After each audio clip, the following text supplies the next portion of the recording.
Hello everyone. अपना next topic start हो रहा है आज need for change cause for organisational change.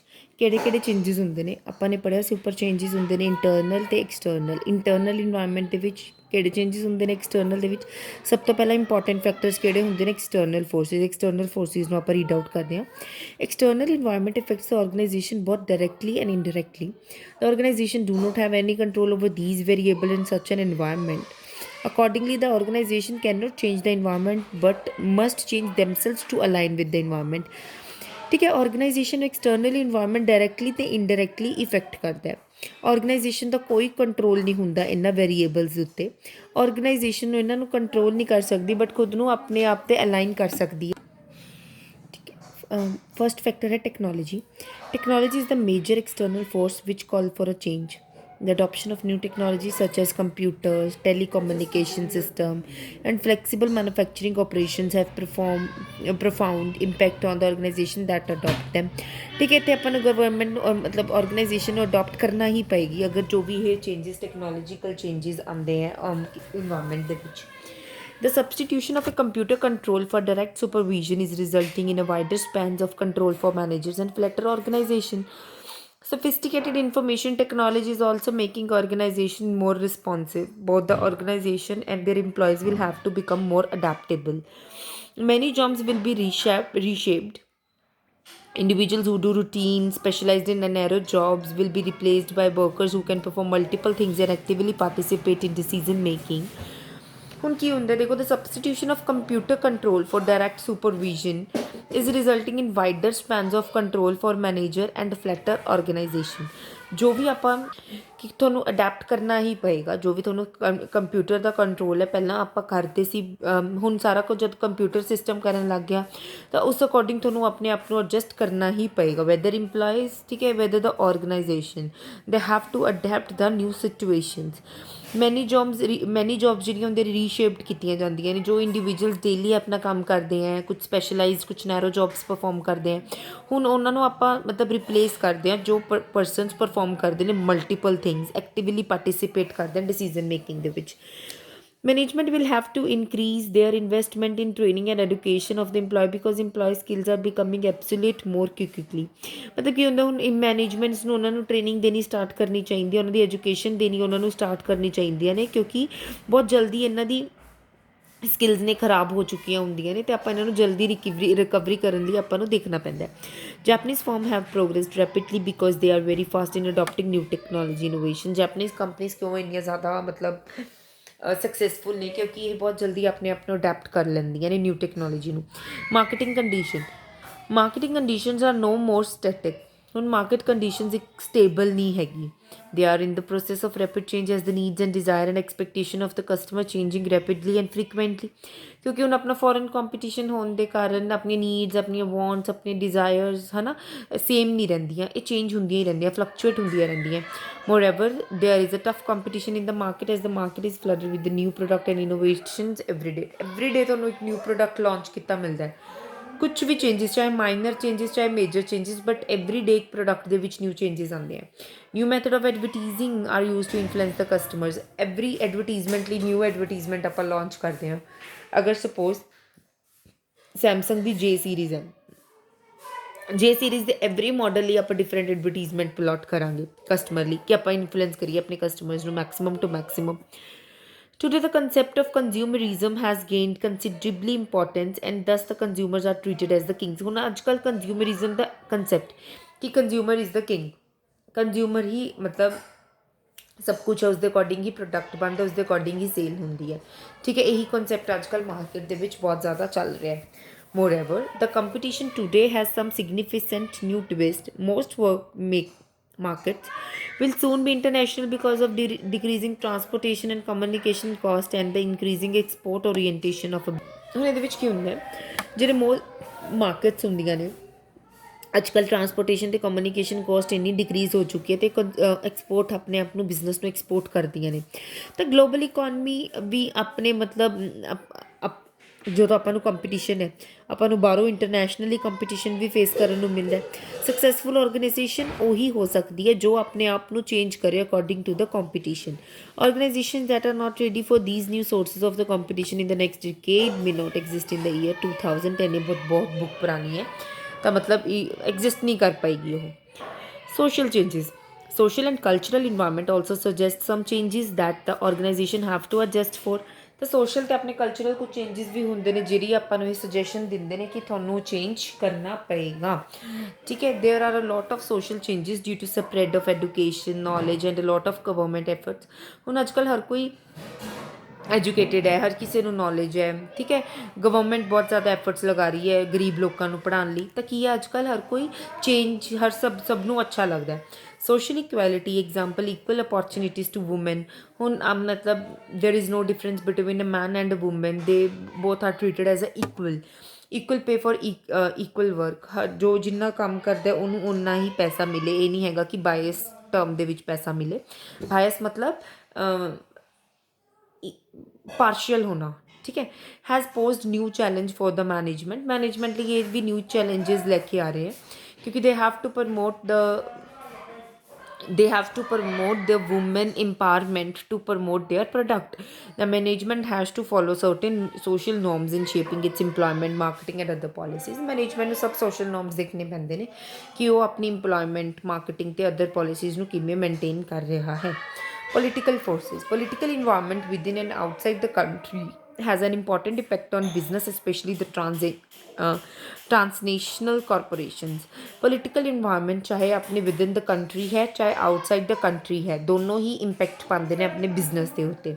The interference of the government in business has increased tremendously in most of the countries। Government interference बहुत ज़्यादा बढ़ चुकी है countries ਦੇ ਵਿੱਚ। the corporate sector is regulated by a lot of laws and regulations। corporate sectors ਆਪਣਾ laws ਤੇ regulations ਦੇ basis ਤੇ ਹੀ regulate ਹੁੰਦਾ ਚੱਲਦਾ ਹੈ। the organization do not have any control over the political and legal forces but they have to adapt the meet pressure of these factors। organizations ਇਹਨਾਂ ਦਾ ਕੋਈ control ਨਹੀਂ ਹੁੰਦਾ। organization can't control these factors but they have to adapt these factors according to the government policies। In our country, the new economic policy has liberalized the economy to a large extent। ਹੁਣ ਆਪਣੀ new economic policy ਦੇ ਮਤਲਬ ਕੀ ਹੈ ਕਿ ਆਪਣੀ economy ਬਹੁਤ ਜ਼ਿਆਦਾ ਲਿਬਰਲਾਈਜ਼ਡ free ਹੋ ਚੁੱਕੀ ਹੈ। Many of the regulatory laws have been amended to reduce the interference of the government in business. ਬਹੁਤ ਸਾਰੇ ਲਾਜ਼ ਆਪਾਂ ਨੇ ਚਲਾਏ ਕਿ ਜਿਹਦੇ ਨਾਲ ਆਪਣੀ ਜਿਹੜੀ government the rules and regulations ਹੈ, ਗਵਰਨਮੈਂਟ ਦੀ ਇੰਟਰਫੇਰੈਂਸ ਹੈ, ਬਹੁਤ ਜ਼ਿਆਦਾ ਦੂਰ ਹੋ ਸਕੇ, ਮਤਲਬ ਘੱਟ ਹੋ ਸਕੇ। An organization is also affected by the world politics। world the politics ਤੋਂ ਵੀ organization effect ਹੁੰਦੀ ਹੈ। some of the changes in the world politics which have affected business all over the world are example reunification of Germany, Iraq invasion of Kuwait, American invasion of Iraq and the breakout of Soviet Union। ਮਤਲਬ ਇਸ ਜੋ ਵੀ ਕੁਛ incidents ਹੋਏ ਸੀ ਇਹਨਾਂ ਦੀ ਇਹ ਵੀ policies ਨਾਲ ਆਪਣੀ India ਨੂੰ ਬਹੁਤ ਜ਼ਿਆਦਾ ਇਫੈਕਟ, ਆਪਣੇ ਕੰਟਰੀ ਨੂੰ ਬਹੁਤ ਜ਼ਿਆਦਾ ਇਫੈਕਟ ਹੁੰਦਾ ਹੈ। external forces, internal forces। external ਆਪਾਂ ਨੇ ਰੀਡ ਕਰ ਰਹੇ technology, market condition, third one is social changes and fourth one is political forces। now internal factors first is nature of the workforce, changes in managerial personnel, deficiencies in existing organizational structure to avoid developing inertia। ठीक है, first है अपना internal factors. First है internal factors are too many and it is very difficult to list them comprehensively। however major internal causes are explained as follows। ਬਹੁਤ ਸਾਰੇ internal factors ਹੁੰਦੇ ਨੇ ਜਿਨ੍ਹਾਂ ਨੂੰ ਆਪਾਂ ਬਹੁਤ ਲਿਖਣਾ, ਬਹੁਤ ਲਿਸਟ ਆਊਟ ਕਰਨਾ ਮੁਸ਼ਕਿਲ ਹੋ ਜਾਂਦਾ ਹੈ, ਬਟ ਕੁਝ ਫੈਕਟਰਸ ਇਹਨਾਂ ਨੇ ਆਪਾਂ ਨੂੰ ਗਿਵਨ ਦਿੱਤੇ ਹੋਏ ਹੈ ਕਿ ਆਪਾਂ ਰੀਡ ਕਰ ਸਕੀਏ। nature of the workforce। the nature of the workforce has changed over a passage of time। different work values have been expressed by different generations। workers who are in the age group of 50 plus value loyalty to their employees।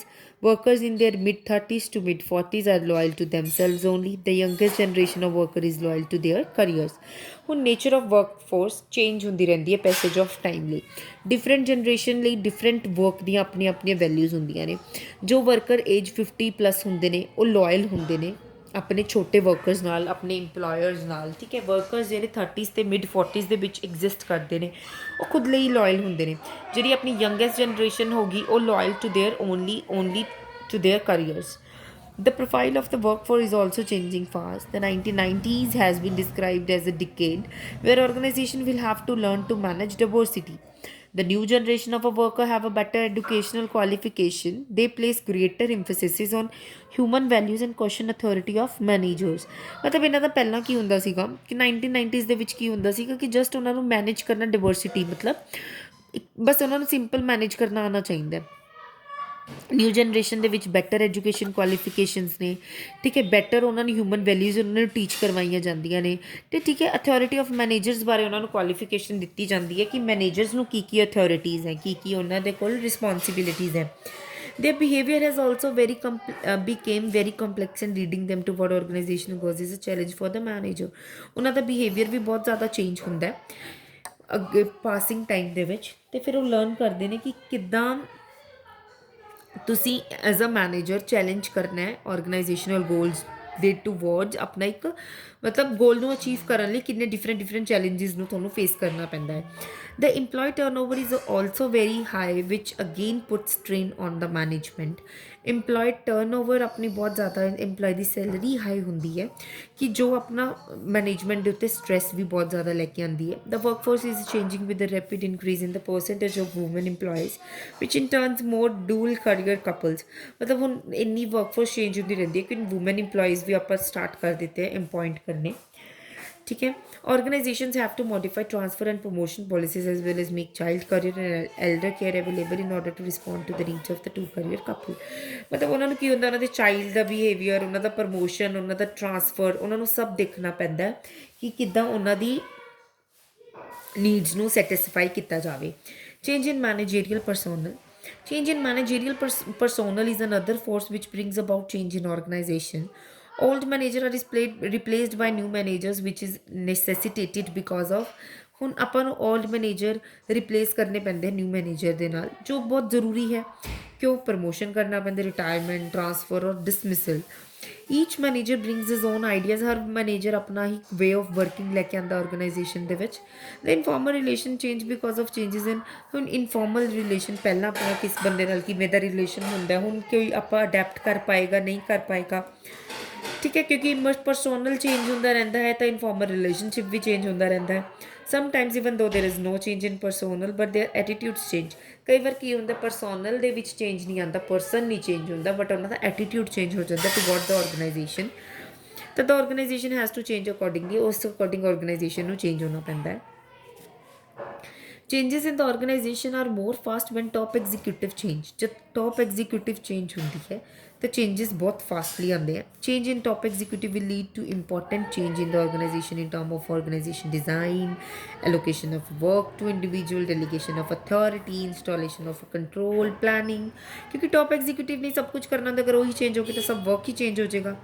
All these changes will be necessitated because every top executive will have his own style and he will like to use his own ideas and philosophies। मतलब हर किसी ਨੂੰ ਹੁੰਦਾ ਕਿ ਉਸ ਦੀਆਂ philosophies ਚੱਲਣ, ਉਸ ਹਰ ਕਿਸੇ ਦਾ ਹੁੰਦਾ ਕਿ ਮਤਲਬ ਆਪਣੇ ਅਕੋਰਡਿੰਗ ਉਸਦਾ ਕੰਮ ਹੋਵੇ, ਆਪਣੇ ਹੀ ਉਸਦੇ ਆਈਡੀਆਜ਼ ਹਨ। ਤਾਂ ਕੀ ਹੁੰਦਾ ਅਗਰ ਟੌਪ ਐਗਜ਼ੀਕਿਊਟਿਵ ਚੇਂਜ ਹੋ ਜਾਂਦੀ ਹੈ ਤਾਂ ਇਨਵਾਇਰਮੈਂਟ ਨੂੰ ਬਹੁਤ ਜ਼ਿਆਦਾ ਆਰਗਨਾਈਜੇਸ਼ਨ ਨੂੰ ਇਫੈਕਟ ਪੈਂਦਾ ਹੈ। Deficiencies in existing management structure. Sometimes changes are necessary because of some deficiency in the existing organizational structure, arrangement and processes। ਕਈ ਵਾਰ ਕੁਝ ਕਮੀਆਂ ਹੁੰਦੀਆਂ ਨੇ ਆਰਗਨਾਈਜੇਸ਼ਨ ਦੇ ਵਿੱਚ ਤਾਂ ਵੀ ਆਪਾਂ ਨੂੰ ਚੇਂਜ ਲੈ ਕੇ ਆਉਣਾ ਬਹੁਤ ਇੰਪੋਰਟੈਂਟ ਹੁੰਦਾ ਹੈ। These deficiencies may be in the form of unmanageable span of management, larger number of managerial level, lack of coordination among various departments। ਕੀ ਹੁੰਦਾ ਕਈ ਵਾਰ ਲਾਰਜ ਨੰਬਰ ਆਫ ਮੈਨੇਜੀਰੀਅਲ ਲੈਵਲਸ ਹੁੰਦੇ ਨੇ, higher level, lower level, coordination ਨਹੀਂ ਹੁੰਦੀ proper ਤਰੀਕੇ ਨਾਲ, communication ਦੇ ਵਿੱਚ ਆਬਸਟੈਕਲਸ ਆਉਂਦੀਆਂ ਨੇ, ਕਮੇਟੀਜ਼ ਆਪਣੀ ਮਲਟੀਪਲਿਸਿਟੀ ਆਫ ਕਮੇਟੀਜ਼ ਬਣ ਜਾਂਦੀਆਂ ਨੇ, ਯੂਨੀਫਾਰਮਿਟੀ ਨਹੀਂ ਆਉਂਦੀ ਕਿ ਸੇਮ ਡਿਸੀਜ਼ਨਸ ਨਹੀਂ ਕੋਈ ਲੈ ਪਾਉਂਦਾ, ਕੋਆਪਰੇਸ਼ਨ ਨਹੀਂ ਹੁੰਦੀ, ਠੀਕ ਹੈ, ਕੋਈ ਸਟਾਫ ਦੇ ਨਾਲ ਕੋਆਪਰੇਸ਼ਨ ਨਹੀਂ ਹੁੰਦਾ, ਠੀਕ ਹੈ। ਦ ਨੀਡ ਆਫ ਚੇਂਜ, ਫਿਰ ਇਸ ਟਾਈਮ ਆਪਾਂ ਨੂੰ ਚੇਂਜ ਲੈ ਕੇ ਆਉਣਾ ਪੈਂਦਾ ਕਿ ਆਪਣੀ ਆਰਗਨਾਈਜੇਸ਼ਨ ਨੂੰ ਆਪਾਂ ਪ੍ਰੋਪਰ ਤਰੀਕੇ ਨਾਲ ਵਰਕ ਕਰਵਾ ਸਕੀਏ।